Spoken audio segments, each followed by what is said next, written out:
Okay, so I'm in the junkyard and there is a rubber pad that covers the 10mm bolts that you need to access to get to the striker. You can see I'm pulling it back right there. It might be a good idea to take off this plastic panel. You know, I'll take it off. I think you unscrew these screws and then I'll get a little better shot of that striker. Took out those screws and the clips, and then this plastic piece pulls back here, and then this rubber pad, you know, it looks like it is wedged in. You could probably just pull that out so you can get a good view of the striker to adjust it.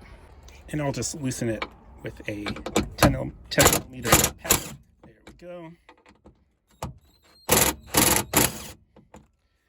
I think you want to take those bolts out all of the way, but so the striker can then move up and down all around. It even has some left and right play. You might want to have someone look in through the back to see you line it up to the latch. But yeah, there is a bunch of play. So these guys get pressed down over time. So you want to move that back towards the